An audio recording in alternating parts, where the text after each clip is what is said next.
महत्त्वाची बातमी, मोदी सरकार जातनिहाय जनगणना करणार आहे। कॅबिनेट बैठकीमध्ये मोदी सरकारने हा मोठा निर्णय घेतलेला आहे। स्वतंत्र भारतामध्ये पहिल्यांदाच जातनिहाय जनगणना होणार आहे। 1931 साली जातनिहाय जनगणना झाली होती।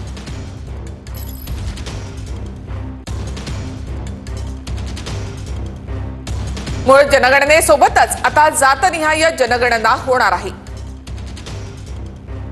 येणाऱ्या जनगणनेवेळी जातनिहाय जनगणना सुद्धा केली जाणार आहे। आतापर्यंतच्या काँग्रेसच्या सरकारांनी जातनिहाय जनगणनेला विरोध केलेला आहे, असं अश्विनी वैष्णव यांनी म्हटलंय। स्वातंत्र्यानंतरच्या लोकसंख्येच्या जनगणनेत जातनिहाय जनगणना झाली नाही। काँग्रेसने जातनिहाय जनगणनेऐवजी फक्त सर्वे करणं योग्य समजलं, असं अश्विनी वैष्णव यांनी म्हटलंय। आज दिनांक 30/4/2025 के दिन प्रधानमंत्री श्री नरेंद्र मोदी जी के नेतृत्व में राजनीतिक विषयों की कैबिनेट समिति ने यह निर्णय लिया है कि जातियों की गणना को आने वाली जनगणना में सम्मिलित किया जाए। यह इस बात को दर्शाता है कि वर्तमान सरकार देश और समाज के सर्वांगीण हितों और मूल्यों के लिए प्रतिबद्ध है।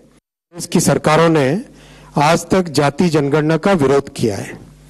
आजादी की बाद की सभी जनगणनाओं में जातियों की जनगणना नहीं की गई। जाति जनगणना के विषय को केवल अपने राजनीतिक लाभ के लिए उपयोग किया। अत्यंत महत्त्वाचा निर्णय केंद्र सरकारने घेतला की एससी एसटी आणि बाकी इतर जाती ह्या सुद्धा त्या ठिकाणी जनगणनेमध्ये समाविष्ट होतील। ही मागणी खूप काळापासून होती, पण हा निर्णय आमच्या सरकारने माननीय मोदीजीच्या सरकारने घेतला। मी महाराष्ट्राच्या 14 कोटी जनतेच्या वतीने एक जनतेची हृदयाची मागणी, सर्वसामान्य जनतेची मागणी ही या ठिकाणी पूर्ण झाली, त्याबद्दल मी खूप खूप माननीय मोदीजींचे आभार मानतो। देशामध्ये जातनिहाय जनगणना करण्याचा निर्णय घेतला, त्यांचा आम्ही मनापासून स्वागत करतो। खरं तर ही मागणी आणि संघर्ष सातत्यानं राहुलजींनी हाती घेतला होता की याचं एकदा या संपूर्ण याचं स्क्रीनिंग झालं पाहिजे आणि ज्यांची जेवढी संख्या भारी किंवा त्यांची तेवढी हिस्सेदारी या भूमिकेतून ही भूमिका सातत्यानं आम्ही मांडलेली आहे। तर या संदर्भामध्ये राहुल गांधींची सायंकाळी 7 वाजता पत्रकार परिषद होणार आहे। जातनिहाय जनगणनेसंदर्भात राहुल गांधी यांची ही पत्रकार परिषद असेल।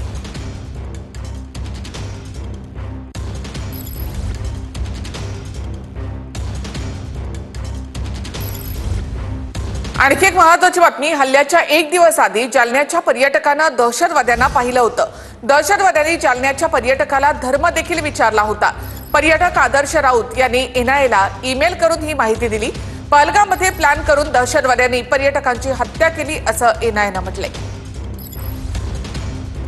हल्ल्याच्या आधीच्या दिवशी जालन्यामधल्या एका पर्यटकाने पहलगाममधल्या अतिरेक्यांना पाहिलं होतं। इतकंच नव्हे तर अतिरेक्यांनी त्या पर्यटकाला धर्मही विचारला होता।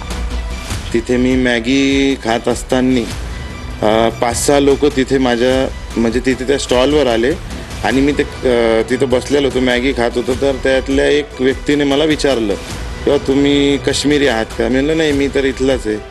ते नाही, तुम्ही काश्मीरी तर वाटत नाही म्हणे, तुम्ही हिंदू आहात का म्हणे? म्हणलं नाही, मी तर इथलाच आहे। ते थोडं मला विचित्र वाटलं की असं म्हणजे आता मी पण असं आपण फिरत असतो, कुणी जात धर्म असं कुणी कोणाला विचारत नसतं। हल्ल्याच्या आधी मावळमधल्या एका पर्यटकाच्या व्हिडिओमध्ये सुद्धा 2 दहशतवादी कैद झाले आहेत। पहलगाम हल्ल्याचा मास्टरमाइंड हाशिम मुसानं घटनास्थळाची आधी रेकीही केली होती।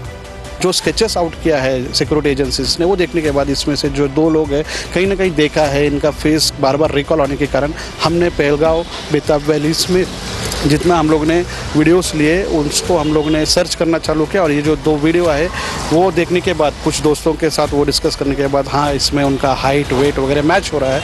ये थोड़ा सा ऐसा लग रहा है कि ये वही लोग हैं। तो ऐसा डाउट होने के बाद जो है हम लोग ने एनआईए दिल्ली को दिया इसको। पहलगाम हल्ल्यानंतर एनआयएनं केलेल्या तपासात धक्कादायक गोष्टी समोर आल्या आहेत। संपूर्ण रणनीती आखूनच दहशतवाद्यांनी पर्यटकांची हत्या केली। झाडांच्या पाठीमागून 2 दहशतवादी आले। गोळीबार केल्यानंतर हल्लेखोरांनी एंट्री आणि एक्झिट पॉइंटचा ताबा घेतला। गोळीबारानंतर लोक घाबरून एंट्री आणि एक्झिट पॉइंट कडे पळाले. तिथेच 2 दहशतवाद्यांनी 7 पर्यटकांची हत्या केली. एनआयएच्या पथकानं बैसरन मधल्या घटनास्थळावरून 40 काडतुसं जप्त केली आहेत.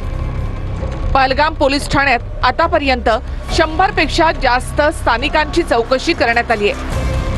पहलगाम मधले फोटोग्राफर, घोडेवाले, व्यावसायिक यांचीही चौकशी सुरू आहे. पहलगाम हल्ल्यानंतर एनआयएनं ताब्यात घेतलेला झिप लाईन ऑपरेटर मुजम्मिल अजूनही एनआयएच्याच ताब्यात आहे.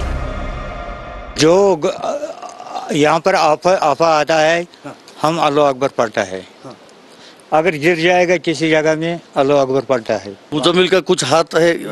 हाँ, नहीं. अगर कोई गलती उसका होएगा, हम लिख के देगा. इधर बोलेगा, उधर हम लिख के देगा. कोई गलती ये तो कोई गलती नहीं, कुछ नहीं.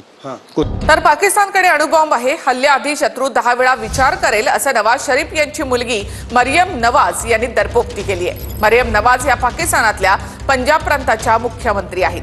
आमच्याकडे तुमच्या आधीपासून अणुबॉम्ब आहे असं प्रत्युत्तर याला फारूक अब्दुल्ला यांनी दिलंय.